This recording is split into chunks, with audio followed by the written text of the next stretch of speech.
It's safe to say that after two games, none of us are overly convinced by the display that England have put out. And the Denmark game definitely feels like a missed opportunity. But it is worth remembering that often in these tournaments, the team that gets through the group stage pragmatically often goes a lot further. So I don't want to write us off completely. But if we are to go further, there's a few things that definitely need to I change. think, in a word, England fans are frustrated, aren't they, with the way the team has performed so far? And I think the problem lies, from our perspective, with the fact that the team hasn't gone gung ho or attacked or had as free flowing an impact on this tournament as it could have and probably should have done potentially, because the squad at Gareth Southgate's disposal is so talented, isn't it?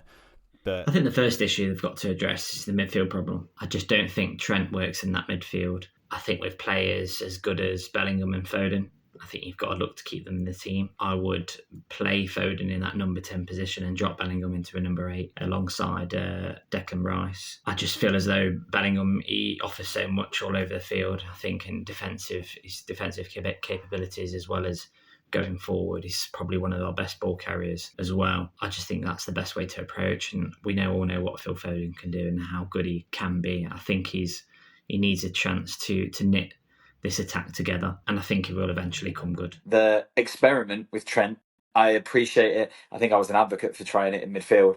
I think we can see it's not working. The idea of having someone who can break down a low block with those balls in behind only works if you're using players running in behind. And at the moment, you've got Saka doing that and then no one else. So I think it's time to take Trent out of midfield, or at least activate some more runners, which would mean probably dropping Foden and bringing Anthony Gordon into the side.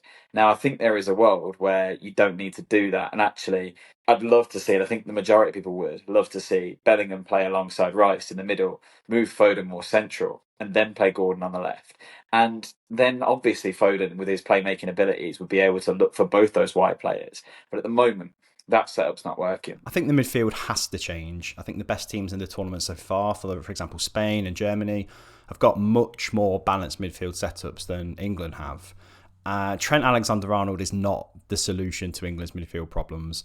And hearing Gareth Southgate say that we haven't found a direct replacement for Calvin Phillips, when actually at the World Cup he didn't feature, is a ridiculous claim, to be honest. And when you've got players like Kobbie Mainoo on the bench and Adam Wharton, who are much more effective defensive midfielders and better at shielding a defence than any of them current midfield three, then that's not an excuse, I'm afraid. So Southgate has to put his faith in a setup that is the right players in positions that they play for their clubs and can unlock the best of the midfield players that we have, who are extremely talented.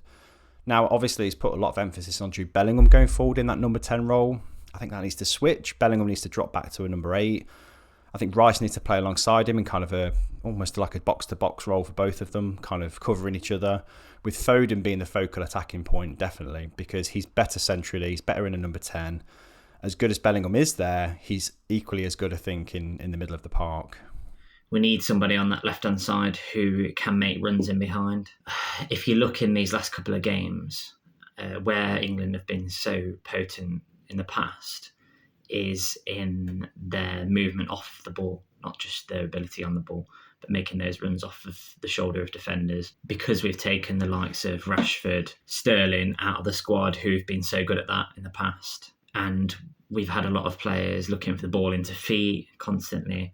So there's not been any movement in behind the defence to drag players out of position. And I think that's been a real problem. So I'll probably look at bringing either Anthony Gordon into the team or potentially even Ollie Watkins. He's played off the left-hand side for Villa before. I think his defensive work is so underrated as well.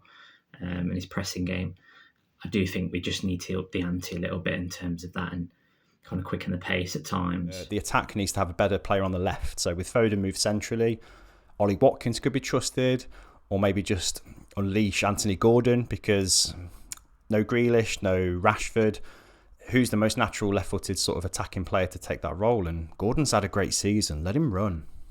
The other thing that really confuses me, and I think England need to address, is how they use Harry Kane. Because you've got one of the world's best strikers, one of the best strikers of his generation, definitely. And we're not getting the ball to him in threatening areas. Instead, he is still having to come far deeper. And it feels like that Rooney conundrum from all those years ago all over again.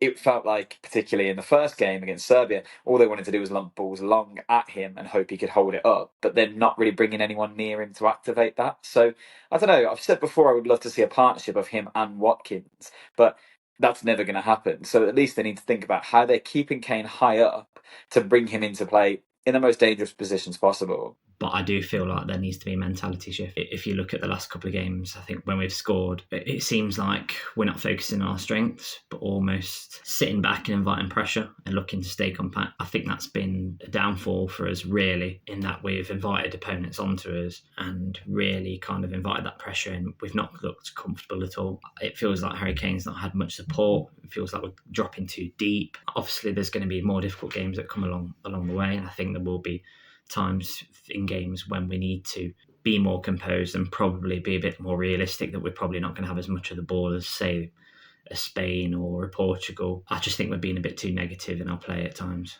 For me, the mentality and the instructions from Southgate have got to change. Like, he has to give the team the freedom to just attack, because I think attack is the best form of defence for England. Our defence is still quite shaky and relatively unproven with whatever combination he chooses. So I think if we just keep on the front foot nearly all the time, in the right games especially the group games, there's a great chance to do that, then we'll always be a threat. We're more likely to outscore opponents, I think, than sit back and hope to not concede, because we're just not very good at that. And I think the last thing is thinking about how they utilise the squad. Now, there are some players notably missing, like Grealish and Rashford, that would have a big impact off the bench, but there is still talent there.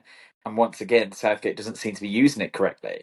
He made a triple change in the Denmark game, but it felt like he just took off the three best players that we had and didn't really balance things out. Instead, it was almost like he'd given in for the result and was ready to rest players, which was an odd decision. So Southgate can't really win here, because a lot of the time we criticise him for not making substitutions, and this time maybe we're critical of him doing it, but it feels like there is a balance to be struck with that squad, and if we want to go deep in the tournament, we need to utilise all the talent that's there, and at the moment I'm not convinced he's going to do that. But it's still early days. We're top of the group. That's the main thing. And that's what will get you through in tournaments, winning games and getting points. And okay, we drew the Denmark game, but it puts us in a favourable position. We are basically through now.